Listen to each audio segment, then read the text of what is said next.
Halo Bapak Ibu guru hebat semua, perkenalkan saya Septina Hendriani, calon guru penggerak angkatan 11 dari Kabupaten Kebumen. Pada kesempatan kali ini saya akan melakukan praobservasi untuk aksi nyata modul 2.3 supervisi akademik, dan untuk kesempatan kali ini saya akan ditemani oleh teman sejawat saya, yaitu beliau Pak Budi Susilo, SPD dari SD Negeri 2 Wonokromo. Ya, beliau adalah Pak Budi Susilo dari SD Negeri 2 Wonokromo, di mana nanti beliau adalah akan menjadi objek pengamatan saya. Baik, Bapak Ibu guru hebat semua, kita akan menuju ke pra-observer, di mana tujuannya untuk mengukur sejauh mana persiapan observer dalam melakukan kegiatan observasi supervisi akademik. Bagaimana kabarnya Pak Budi hari ini? Alhamdulillah sehat Bu. Bagaimana kabarnya Ibu Septi? Alhamdulillah sehat Pak Budi. Ya, saya terima kasih sekali Pak Budi sudah atas waktunya dan kesempatannya. Pada kesempatan kali ini saya bisa berbincang-bincang dengan Pak Budi mengenai supervisi akademik, dan nantinya tentunya saya akan mengajukan beberapa pertanyaan ke Pak Budi Susilo ya Pak. Langsung saja Pak Budi, kita ke pertanyaan yang pertama. Tujuan dari pembelajaran kali ini, apa yang Pak Budi ingin capai Pak Budi? Tujuan pembelajaran yang saya akan capai yaitu ada dua Bu. Yang pertama yaitu setelah mengamati video, tayangan video dan PowerPoint, diharapkan peserta didik mampu mengenali wujud benda, yaitu wujud benda padat, benda cair, dan benda gas. Yang kedua, setelah berdiskusi, peserta didik mampu mengidentifikasi perubahan wujud benda, yaitu benda padat, benda cair, dan benda gas. Ya, baik, berarti ini nanti Pak Budi yang akan disampaikan ke siswa itu ada dua tujuan ya Pak Budi. Yang pertama, nanti Pak Budi akan menayangkan video ya, di mana nanti dengan harapan setelah penayangan video peserta didik itu dapat menganalisis, mengidentifikasi perubahan wujud benda. Yang kedua, nanti setelah melakukan diskusi dengan harapan peserta didik itu dapat mengidentifikasi perubahan wujud benda seperti itu ya Pak Budi ya. Baik Pak Budi, untuk pertanyaan selanjutnya, dari pembelajaran yang Pak Budi nanti lakukan, kira-kira pengembangan apa yang Pak Budi akan fokuskan Pak Budi? Saya akan fokus mengembangkan pengetahuan, karena nanti peserta didik diharapkan dapat praktek secara langsung tentang perubahan wujud benda, yaitu benda padat berubah menjadi benda cair, dengan tujuan nanti anak bisa mengetahui secara langsung, tidak hanya teori saja Bu.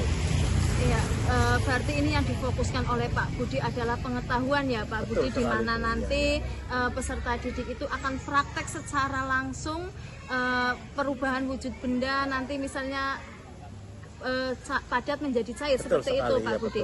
Dengan harapan setelah cair anak dapat mengidentifikasi perubahan wujud benda tersebut. Ya, baik Pak Budi, untuk pertanyaan selanjutnya yaitu strategi apa yang akan Pak Budi lakukan saat pembelajaran nanti Pak Budi? Nanti saya menggunakan strategi dengan 3 kelompok Bu, dibagi menjadi 3 kelompok. Yang pertama nanti dengan gaya belajar auditory, yaitu belajar anak dengan menyimak tayangan video tersebut. Nanti anak akan menyebutkan tentang perubahan wujud benda. Yang kedua dengan gaya belajar visual, dengan tujuan nanti anak setelah menyimak video tersebut, nanti anak dapat menuliskan tentang perubahan wujud benda. Yang ketiga nanti dengan gaya belajar kinestetik. Setelah nanti menyimak tayangan video tersebut, nanti anak dapat menyebutkan tentang perubahan wujud benda yang ditayangkan.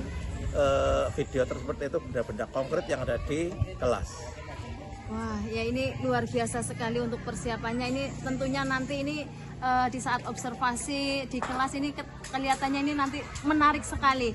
Berarti Pak Budi nanti menerapkan pembelajaran diferensiasi, di mana anak-anak itu dikelompokkan menjadi 3 kelompok, ada auditory, visual, dan kinestetik sesuai dengan kebutuhan belajar siswa, seperti itu ya Pak.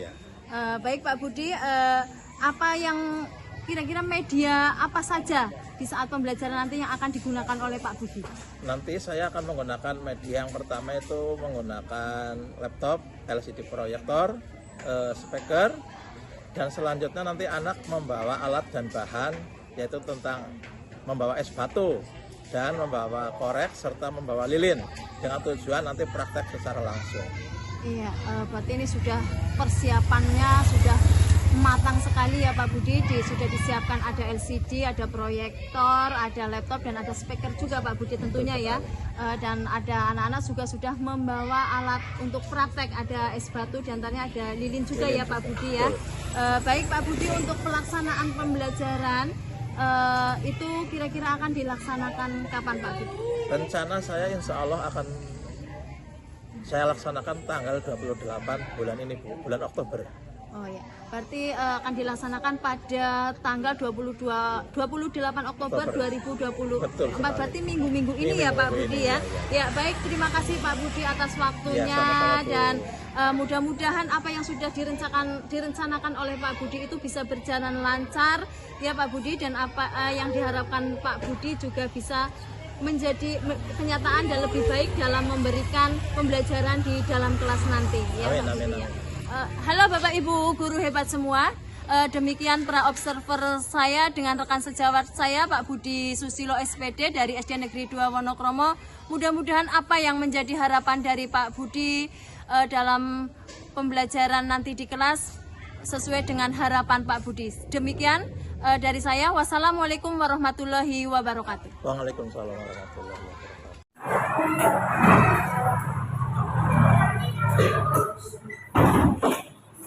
Assalamualaikum warahmatullahi wabarakatuh.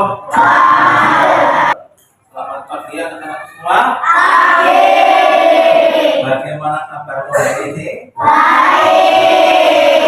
Alhamdulillah. Ya, sebelum pelajaran dimulai, silakan ketua kelas memimpin doa ke depan. Seperti biasa, pembiasaan pagi hari sebelum pelajaran kalian menyanyikan lagu Indonesia Raya. Silakan yang menjadi tugas untuk Mbak Fidi. Anak-anakku, ketika menyanyikan lagu Indonesia Raya, kalian berdiri ya.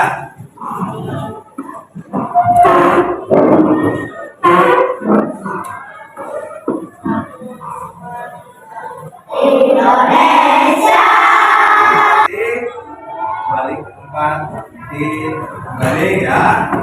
Mudah-mudahan dengan menyanyikan lagu Indonesia Raya kalian semakin cinta terhadap Indonesia.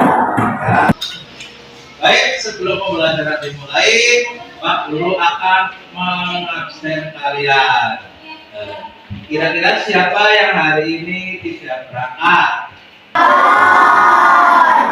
Kalau ini kira-kira bisa apa enggak? Bisa. Nah, ini contohnya ya. Kalau ditiup semakin lama semakin besar, semakin besar. Coba, ini ada nyanyinya apa enggak? Ada. Coba bareng-bareng, nyanyinya apa?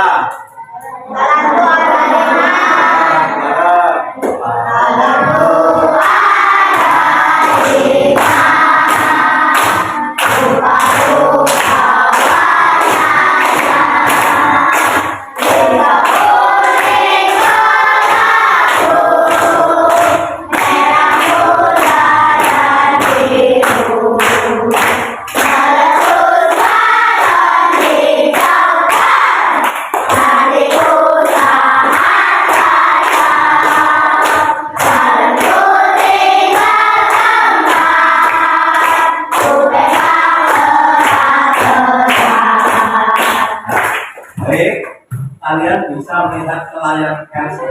Lalu setelah cair bisa ke hasil matahari. Jadi kita dulu semuanya ya, pasti ada pertanyaan. Ini kamera Mas. Siapa?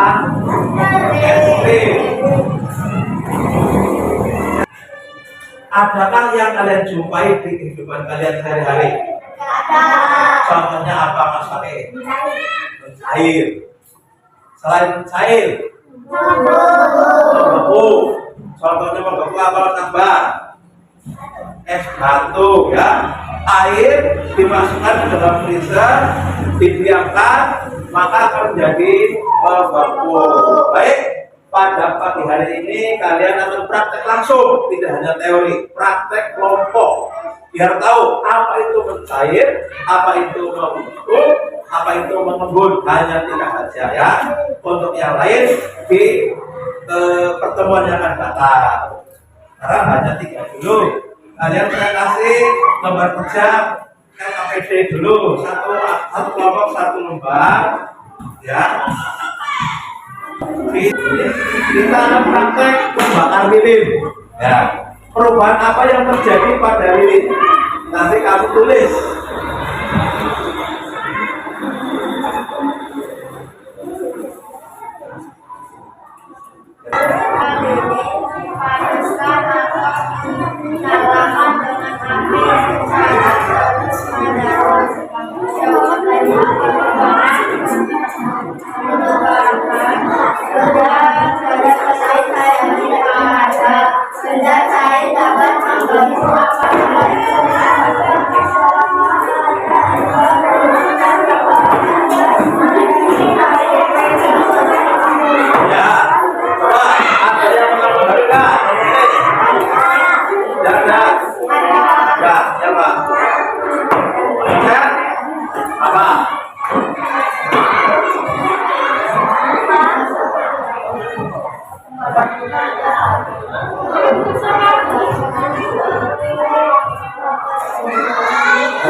Sebelum melanjutkan pelajaran berikutnya,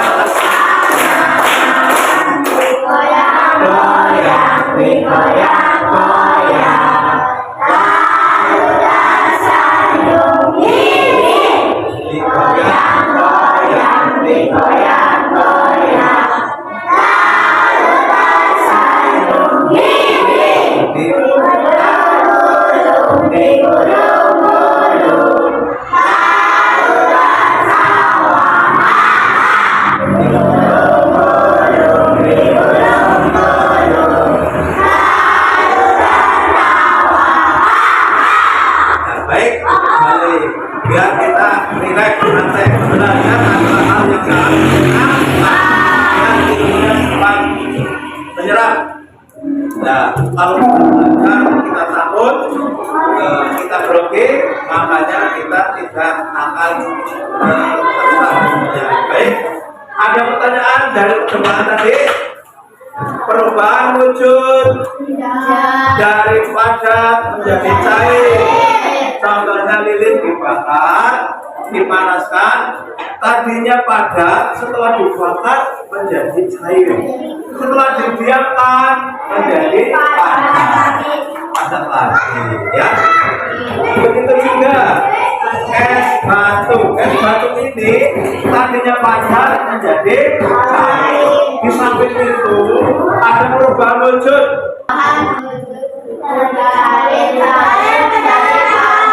Wujud dari cair menjadi padat, cari mas. Nah, silakan ditulis nama, kita evaluasi. Setiap siswa saya evaluasi, ditulis nama, nomor absen, lalu dijawab sendiri.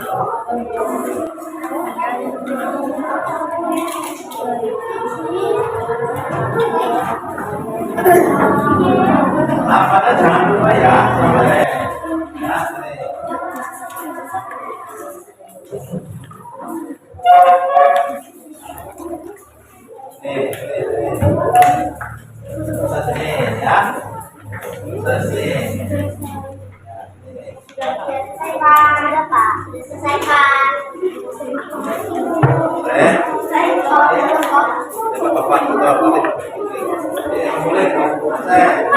Ada sedikit kok.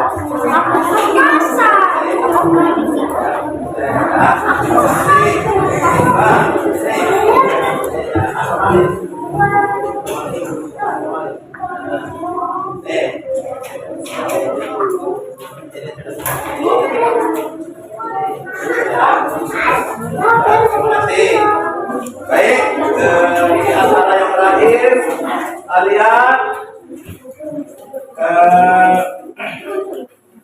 Kita simpulkan bahwa perubahan wujud benda bisa kita jumpai dalam kehidupan sehari-hari kita, di rumah, di sekolah, bahkan yang kalian bawa yaitu minuman termasuk benda cair ya. Ya, itu kalian sudah mengetahui. Sekarang ada yang kalian tanyakan?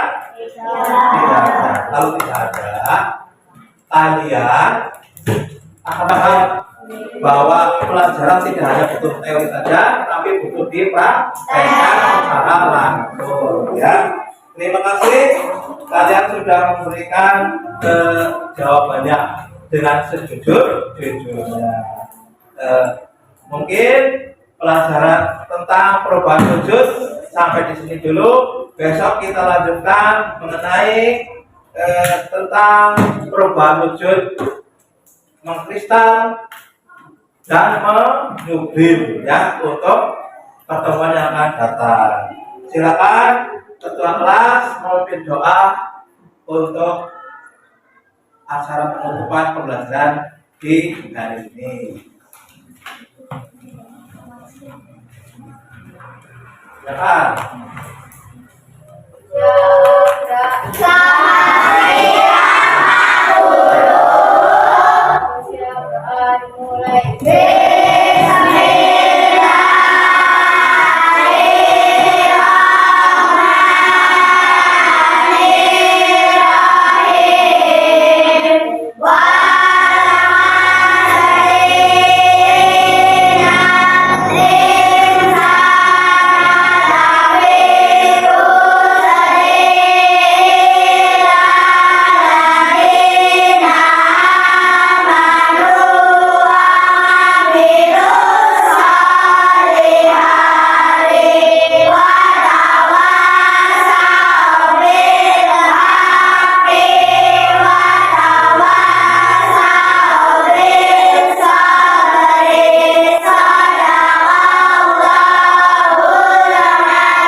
Diakhirinya dengan penutupan dengan doa, mudah-mudahan ilmunya bermanfaat.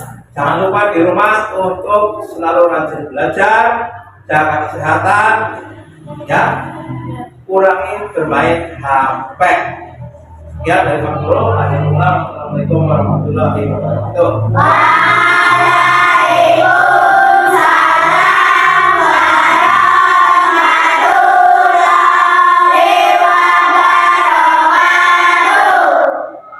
Assalamualaikum warahmatullahi wabarakatuh. Halo Bapak Ibu guru hebat semua. Berjumpa kembali dengan saya dalam percakapan pasca observasi bersama saya Septina Hendriani, calon guru penggerak angkatan 11 dari SD Negeri 2 Wonokromo, Kecamatan Alian, Kabupaten Kebumen.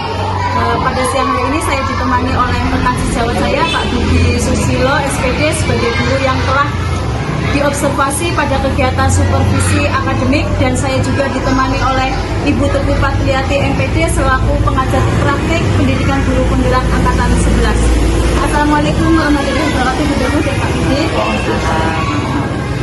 Bagaimana kabarnya hari ini? Alhamdulillah baik Bu. Alhamdulillah ya. Terima kasih untuk kesempatannya pada siang hari ini. Baik Pak Budi, untuk percakapan pasca observasi saya nanti akan memberikan beberapa pertanyaan kepada Pak Budi terkait dengan jalannya observasi kelas yang sudah Pak Budi lakukan dengan tujuan mengevaluasi sejauh mana proses pembelajaran yang Pak Budi lakukan. Langsung saja nih Pak Budi, untuk pertanyaan yang pertama, bagaimana perasaannya Pak Budi terkait dengan jalan kegiatan observasi kelas yang sudah Pak Budi lakukan? Perasaan saya setelah melaksanakan observasi bahagia dan senang karena pembelajaran pada kemarin yaitu berjalan dengan lancar dan aktif serta menyenangkan bagi peserta. Ya alhamdulillah, berarti kemarin itu sangat menyenangkan untuk anak-anak ya pada waktu observasi ya Pak Budi ya. Iya. Untuk boleh Pak Budi untuk diceritakan kembali untuk area pengembangan apa yang Pak Budi lakukan dalam kelas, kemudian langkah-langkah pembelajaran apa yang sudah dilakukan di dalam kelas Pak Budi. Baik, untuk langkah-langkahnya yang pertama, sebelum melaksanakan pembelajaran, anak-anak diberi semacam tujuan pembelajaran yang akan dicapai pada pembelajaran hari itu. Intinya pembelajaran yang dicapai untuk keberhasilan pada pembelajaran itu. Yang kedua yaitu pemetaan kebutuhan pembelajaran anak sesuai dengan kebutuhan belajar anak. Kebetulan di sini saya menggunakan gaya belajar berdiferensiasi, yaitu anak itu dikelompokkan sesuai dengan bakat minat belajarnya. Saya membagikan dengan 3 kelompok. Yang pertama dengan kelompok visual, dan yang kedua kelompok auditory, yang ketiga kelompok kinestetik. Nah, selanjutnya saya membuka atau menayangkan PPT serta video pembelajaran. Nanti bagi anak yang menggunakan pembelajaran auditory, nanti anak itu mendengarkan, dan anak yang pakai visual itu anak bisa melihat langsung. Kemudian di sini saya menggunakan pembelajaran secara langsung praktek, yaitu tentang perubahan wujud benda. Nanti anak bisa praktek langsung tentang perubahan wujud benda. Contohnya benda cair menjadi benda padat. Terima kasih Pak Budi. Berarti ini area pengembangan yang dilakukan Pak Budi itu menekankan ke pengetahuan dan keterampilan ya, karena anak itu langsung praktek secara langsung ya, dan dapat nanti setelah praktek itu siswa itu mengidentifikasi perubahan wujud benda seperti itu ya Pak Budi ya. Untuk selanjutnya Pak Budi, menurut Pak Budi itu area pengembangan yang Pak Budi sampaikan tadi itu sudah berhasil dilakukan di dalam kelas apa belum Pak Budi? Kalau keberhasilan saya kira ya mungkin kurang 100%, harus 90%, karena ada beberapa anak yang kurang aktif dalam pembelajaran, mungkin karena dia pasif, malas bertanya, atau mungkin ya karena gaya anak juga berbeda-beda Bu, jadi belum bisa maksimal 100%. Ya, baik Pak Budi, berarti ini hanya 90% karena mungkin masih ada beberapa anak yang mengandalkan dengan temannya, tidak mau bekerja sama ya Pak Budi ya. Kira-kira itu hambatan di dalam kelas itu apa saja Pak Budi? Hambatannya yang pertama yaitu anak kurang aktif Bu, hanya mengandalkan teman sejawatnya. Ya karena sistem diskusi di sini kerja kelompok, mungkin tidak semua anak aktif semua, jadi hanya mengandalkan teman saja, jadi kurang aktif lah, itu seperti itu kendalanya. Kendalanya hanya anak yang kurang aktif ya dalam pekerjaan kelompok, kurang kerjasamanya dengan teman yang lain. Kira-kira Pak Budi itu agar anak bisa selalu aktif, itu tindakan Pak Budi itu kedepannya seperti apa Pak? Kedepannya saya mengharapkan nanti ada berbagai unsur pihak sekolah, bersama dari kepala sekolah, karyawan, guru, dan rekan sejawat, yaitu membahas bagaimana untuk merangsang anak itu punya semangat belajar. Nanti anak-anak bisa belajar dengan senang, aktif, dan dengan tujuan kedepannya anak-anak itu semua berhasil. Ya, berarti intinya Pak Budi akan berkolaborasi dengan pihak sekolah, dengan rekan sejawat agar anak-anak itu bisa mendapatkan pembelajaran yang menyenangkan ya, yang tertarik, yang menarik ya dengan siswa seperti itu ya Pak. Kira-kira itu akan dilaksanakan kapan Pak Budi? Insya Allah untuk bulan-bulan berikutnya atau mungkin selanjutnya Bu, saya akan berusaha untuk berkolaborasi dengan pihak sekolah. Intinya kedepannya anak itu bisa belajar dengan senang, menyenangkan, aktif, dan dapat berhasil dengan tujuan pembelajaran. Terima kasih Pak Budi, mudah-mudahan apa yang menjadi harapannya Pak Budi kedepannya bisa tercapai, bisa anak-anak juga bisa lebih aktif lagi di dalam kelas. Ya, terima kasih Pak Budi. Mungkin dari Ibu Teguh mungkin ada tanggapan dari percakapan kami dengan Pak Budi. Silahkan Ibu Teguh. Terima kasih atas percakapannya tadi ya, percakapan pasca observasi pembelajaran. Tentunya ini sangat pengalaman yang sangat berharga bagi Pak Budi dan Bu Septi. Bagaimana kita menggali potensi guru kita. Nah, di sini Bu Septi sudah luar biasa menerapkan prinsip dari prinsip dari. Nah, kedepannya mungkin Pak Budi nanti bisa